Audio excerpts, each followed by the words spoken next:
आफिया सिद्दीकी दुनिया की हालिया 300 साल तारीख की शायद सबसे ज्यादा ज़हीन तरीन खातून थी। इन जैसा दिमाग शायद ही किसी के पास हो और यही वजह बनी उनके तमाम मामलात की। 2 मार्च 1972 को आफिया सिद्दीकी कराची में पैदा हुई।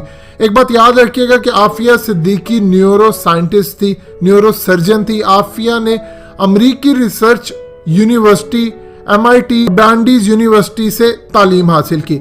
आफिया 1990 में स्टूडेंट वीजा पर अमेरिका की रियासत टेक्सास में पढ़ने गई। इसका एक भाई पहले से वहां मौजूद था जो आर्किटेक्चर बन रहा था। आफिया सिद्दीकी को ना फिल्मों का शौक था, ना म्यूजिक का, ना नॉवेल्स पढ़ने का, ना न्यूज का, किसी चीज का शौक नहीं था। सिर्फ 2 ही शौक थे, एक पढ़ाई और दूसरा दीन इस्लाम का प्रचार। 1992 में आफिया सिद्दीकी ने $5000 अमरीकी का अवार्ड जीता अपनी रिसर्च की वजह से। 1995 में आफिया सिद्दीकी की शादी हो गई इंसेथियोलॉजिस्ट अमजद मोहम्मद खान से, जो बाद में CIA का बहुत बड़ा मोहरा बन गया। उसी ने CIA के एजेंडे पर सारा खेल खेला। आफिया सिद्दीकी के 3 बच्चे थे। मोहम्मद अहमद जो 1996 में पैदा हुआ, इनकी बेटी मरियम बिनते मोहम्मद और तीसरा बेटा था सुलेमान। 2002 में इसकी पैदाइश हुई। अब शुरू होती है असल कहानी आफिया सिद्दीकी की।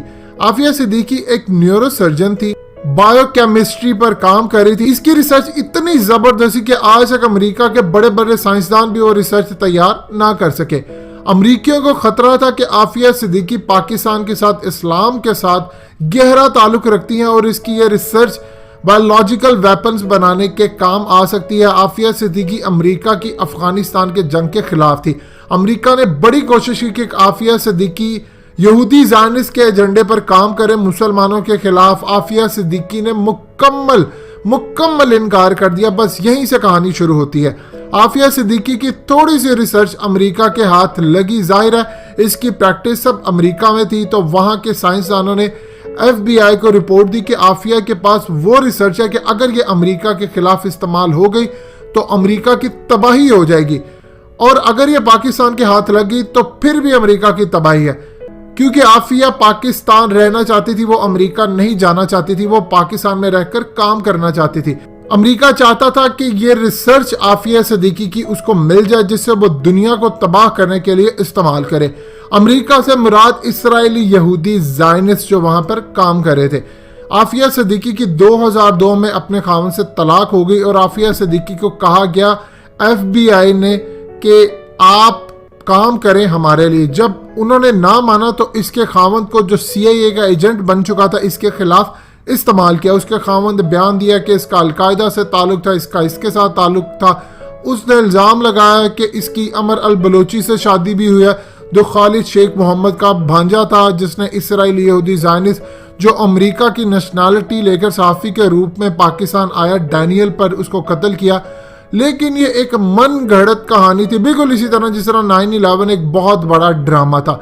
आफिया सिद्दीकी की रिसर्च पे काम लेना चाहिए था हमें हर सूरत। FBI ने इस पर इल्जामात लगाए कि वो अलकायदा की एजेंट है, कभी कुछ कभी कुछ। 2003 में परवेज मुशर्रफ ने अपनी जिंदगी की सबसे बड़ी गलती की। मुशर्रफ को चाहिए था जनरल ज़ियाउल हक की तरह, जिस तरह उन्होंने अमेरिका को धोखा दिया और पाकिस्तान को एटमी मुल्क बनाया, इसी तरह उनको चाहिए था कि आफिया सिद्दीकी को अंदर खाते, इसकी रिसर्च इस्तेमाल करते और पाकिस्तान के साइंटिस्ट तैयार करते। मगर परवेज मुशर्रफ ने इसको अमेरिका के हवाले कर दिया और इसका जिक्र वो अपनी किताब में कर चुके हैं और बताया गया कि अमेरिका ने इनको रिवॉर्ड भी दिए थे। और बाद में इनकी किताब का जब उर्दू तर्जमा छपा तो इसमें यह पैराग्राफ निकाल दिया गया। 5 साल तक किसी को ना पता चला कि आफिया सिद्दीकी कहाँ है। इसके पीछे इसराइली थे, भारतीय भी थे। किस तरह इन्होंने इस्तेमाल किया, ये एक बड़ी दर्दनाक दास्तान है। जब आफिया सिद्दीकी को बगराम जेल तक पहुंचा दिया गया तो वहां इनके साथ MIT यूनिवर्सिटी में इनके साथ पढ़ने वाले हिंदू स्टूडेंट को इसराइली यहूदी ज़ायनिस्ट ने भेजा कि वो जाकर आफिया सिद्दीकी से इंटेरोगेशन करे, सवाल जवाब करे और आफिया सिद्दीकी से तमाम रिसर्च ले ले। वो आफिया को कहते थे कि अपनी तमाम रिसर्च हमें दे दो, जो सीखा है वो हमें बता दो, हम तुम्हें यहाँ से निकलवा देंगे।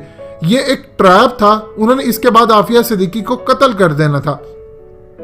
आफिया सिद्दीकी को पता था कि यहूदी ज़ायनिस्ट के भेजे हुए करिंदे हैं, उन्होंने इनकार कर दिया। आफिया को पता था कि अगर उन्होंने रिसर्च दे दी तो इन्होंने बहुत ज्यादा खतरनाक हथियार बनाकर मुसलमानों को तबाह करना है। आफिया को इतना टॉर्चर किया कि बगराम जेल से छूटकर आने वाले कैदी बताते हैं कि एक सेल से एक औरत के चीखने की रातों को आवाज आती थी। इन आवाजों ने हमें आज भी जहरी मरीज बना दिया। हम जहां जाते हैं आज भी वो आवाजें सुनाई देती हैं। तो सोचिए कि आफिया सिद्दीकी के साथ क्या हाल किया होगा, इतना जुल्म किया। फिर आफिया को उन्होंने इंजेक्शन लगाए। अब सोचिए जहां अमरीकी यहूदी ज़ायनिस्ट हर किसी को मार देते, उन्होंने आफिया सिद्दीकी को क्यों जिंदा छोड़ा? सिर्फ इसीलिए कि वो इसकी रिसर्च लेना चाहते थे। उन्होंने आफिया को इतना टॉर्चर किया, ऐसे इंजेक्शन लगाए, जुल्म किया कि वो अपनी रिसर्च भूल जाए, वो जहनी मरीज बन गई, वो अपनी तमाम रिसर्च भूल जाए। ये उनका मकसद था। जब वो नाकाम हो गए आफिया को मनवाने में, तो उन्होंने इसको जहनी मरीज बना दिया। आफिया काफी हद तक जहनी मरीज बन चुकी है, मगर इतने जुल्म के बावजूद भी आफिया आज कहीं ना कहीं जिंदा है। इसके 2 बच्चे मार दिए, इसका रेप हुआ। इतना जुल्म शायद ही कभी हुआ हो, मगर इसने अपना मुंह नहीं खोला, रिसर्च भी नहीं दी। तो ये मुसलमानों को मार देंगे, आफिया को इस चीज का खदशा था। एक औरत मर जाए, कुर्बानी दे डाले, मगर सारे मुसलमानों को नुकसान ना हो। ये थी आफिया की असल में कुर्बानी।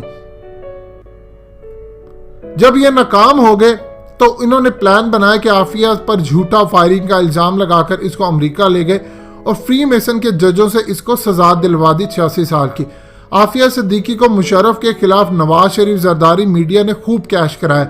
ये आफिया को कौम की बेटी कहते थे, मगर कभी नहीं बताते थे कि आफिया का जो रेप हुआ, इस पर झूठा इल्जाम लगा, इसकी रिसर्च, हथियार, जो कुछ भी था, ये नहीं बताते थे। अगर इवान रिडली जो बरतानवी सहाफी थी मुसलमान हो गई, अगर वो ना बताती कि कैदी नंबर 650 आफिया है, इस पर जुल्म हो रहा है, तो किसी को पता भी नहीं चलना था। जब इमरान खान ने आफिया के मामले को इवान रेड्डी के साथ मिलकर उठाया तो जमात इस्लामी ने इसको खूब कैश करवाया।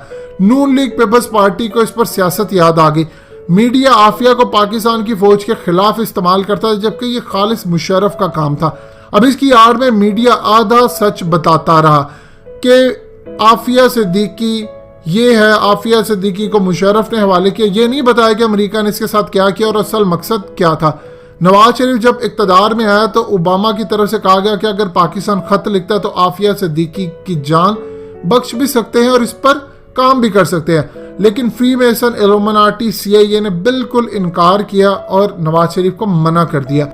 आफिया को जेल में टीम दी गई 3 लोगों की अपने दिफा में। वो तीनों यहूदी ज़ायनिस्ट थे। आफिया ने कहकर इनकार कर दिया कि यहूदी ज़ायनिस्ट ने मेरे खिलाफ सारी गेम खेली और मुझे पंसाना चाहते हैं, मजीद ये लोग मुझे बदनाम करेंगे, इसलिए मैं इनकी मदद नहीं चाहती। नवाज शरीफ को भारत CIA ने मना कर दिया, आपने आफिया के लिए कुछ नहीं करना, इसीलिए उन्होंने कुछ ना किया। अब इमरान खान के आने के बाद इमरान खान ने तय किया कि आफिया को वापस लाना, इसीलिए कौंसल का अमला गया उनसे मिलने, पहला खत सामने आया। अब मजीद इस पर काम होने जा रहा है और हमारी इतलात के मुताबिक जहां तक हमें अभी तक खबरें मिली हैं कि इमरान